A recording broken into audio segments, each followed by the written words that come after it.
Welcome back.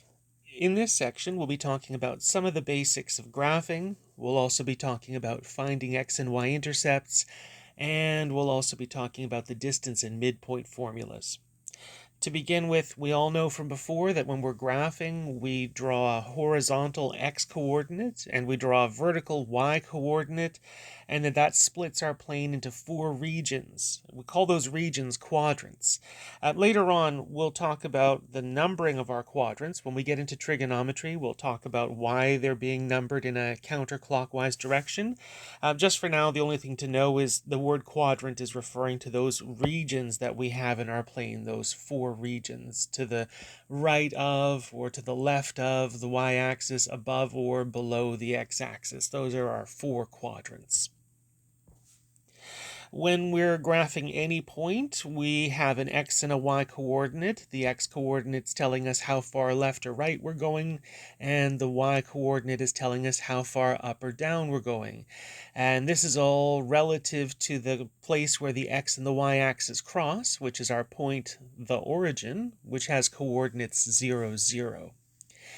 A nice word to know for the future for math is the word satisfies. When we talk about a point satisfying something, it means that that point is making that something into a true statement.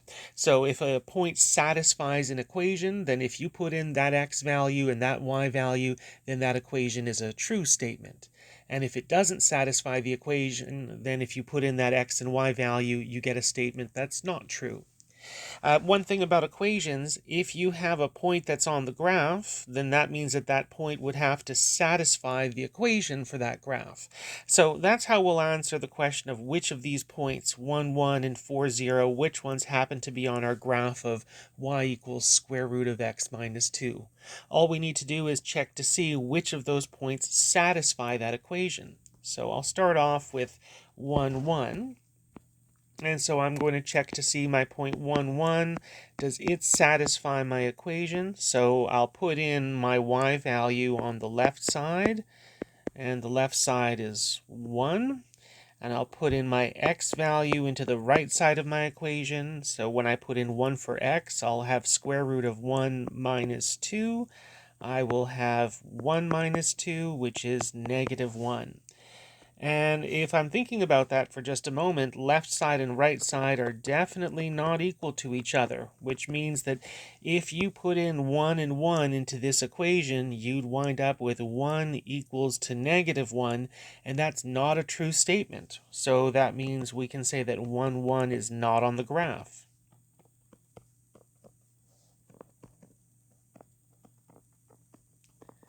And if we wanted to now check 4, 0, we'll do the same thing. We'll say, what happens if we put 4 in for x and 0 in for y? So I put in my y, and on the left side of my equation, that would give me 0. And I'll put in 4 for x. I'll put that into the right side of my equation. I'll have square root of 4 minus 2, which is 2 minus 2, or just 0. So left side and right side are equal to each other. So that means that 4, 0 has satisfied my equation. It's made it a true statement. So that means we now know that 4, 0 is on the graph.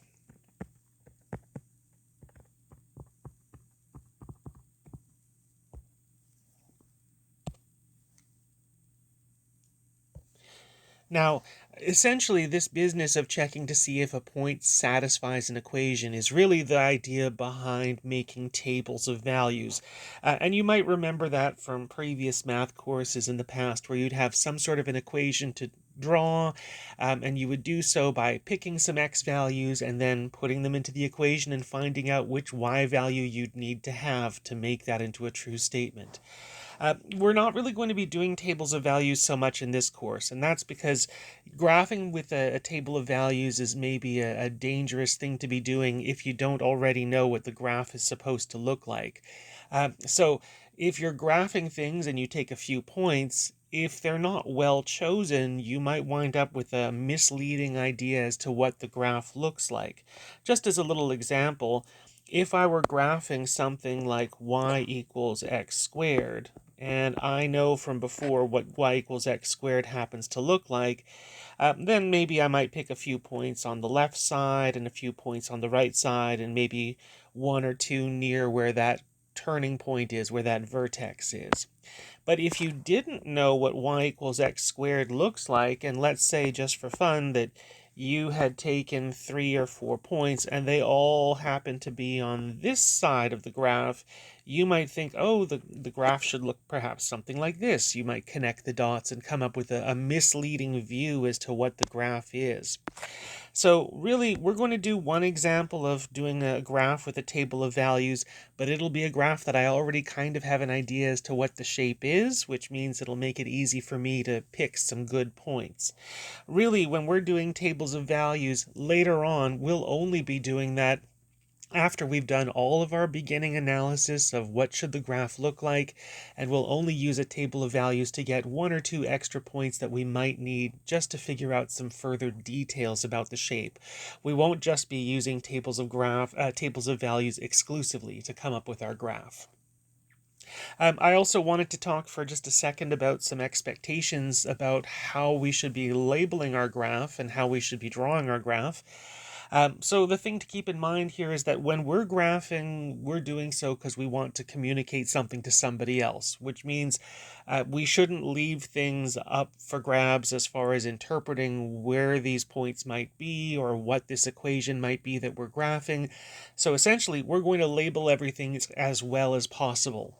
So first off, when you're drawing your x and your y axis, you'll label them with an x and label them with a y. I would also expect to see tick marks on your x and y axis that are labeled, so it won't be enough just to draw an x and a y axis and then just put some little tick marks down. I want to see the numbers for them as well. So labeling them with a 1 and a 2 and a 3 and so on. And the reason for that, of course, is there's no law that says you have to go up by 1 every time, so it's possible that somebody's x-axis might go up 2, then 4, then 6, and then 8, and so on. And if you haven't labeled what those tick marks are, then those person who's going to look at that graph would have to guess what you meant, and we don't want people to have to guess. The same thing is true when we're plotting points. We're going to label our points with their coordinates. We're not going to leave it up to people to guess what point we're talking about. So for example, if I just plotted this point here and I said, what exactly is that point? You might say that the point looks like it's 1, 1, but since I haven't labeled that point, you can't really be certain.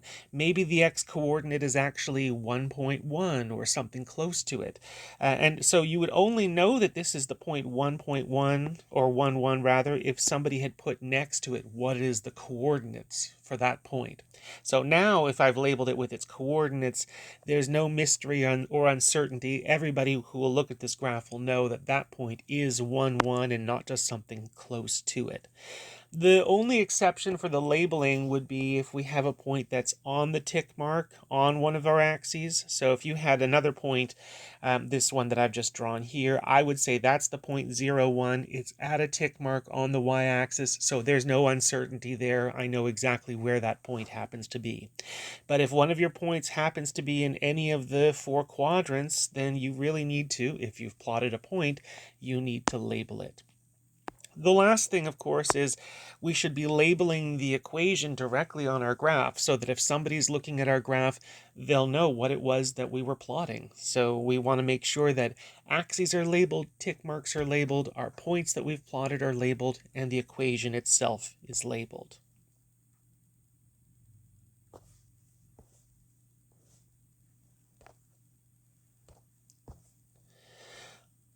Okay, so I'm going to be plotting this equation, y equals x squared plus 1. I'm going to be making a table of values, and then I'm going to plot my points. I already have an idea of what the graph looks like. And if you don't already know what the graph looks like, not to worry, we'll talk about how we'll be able to tell what the graph looks like in another chapter. When we get into chapter 3, we'll talk about some basic shapes of graphs, and then graphing via transformations. I know for myself, because I've already made my way through this course, that I know that this is going to look like a parabola. It's going to look like our old friend y equals x squared, which is a parabola opening up starting with the origin, except it will be shifted upwards by 1. So I already know in advance that this is the shape of my graph. So I'm going to take my points, maybe some of them on the left side of my curve, some of them on the right side of the curve, and I'll probably take one at the vertex as well. So for my table of values, I think what I'm going to select for my x values are -1, -2, maybe even 0 and 1 and 2 for all of my x values. And then for my y values, I just need to put in the x value into my equation. So for example, when I'm talking about x being -2, the y value is -2 squared plus 1, which is 4 plus 1, or 5. When x is -1, the y value is -1 squared, which is 1 plus 1, or 2. Then we'll have 0 squared plus 1. We'll have 1 squared plus 1, and we'll have 2 squared plus 1. So now I've got 5 points to plot. That means I'll have up to 5 points that will need labeling as well, so I'll need to remember to do that. And of course, I also need to remember to label my equation itself.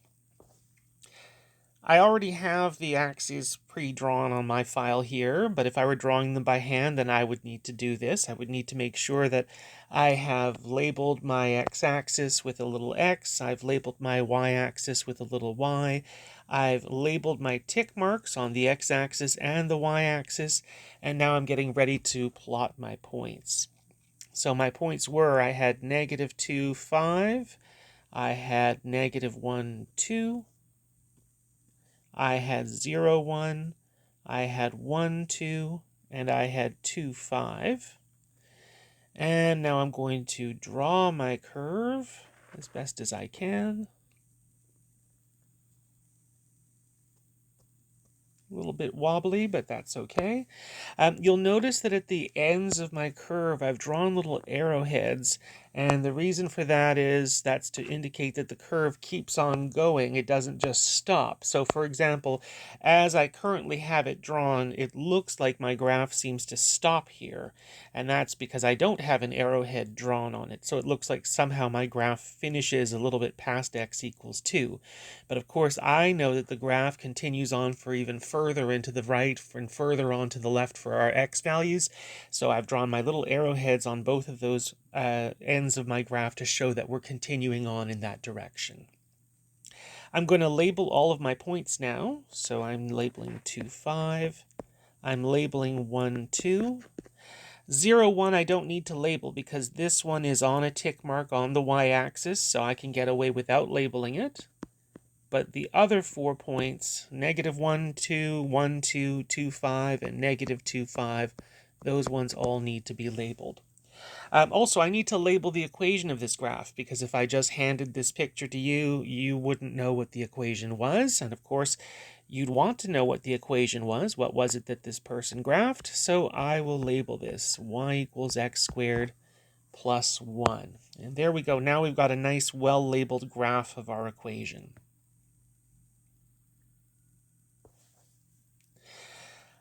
Couple of other little last things to talk about in this section, in addition to the graphing, is finding our x and our y coordinates for our intercepts, and also talking about distance and midpoint formulas.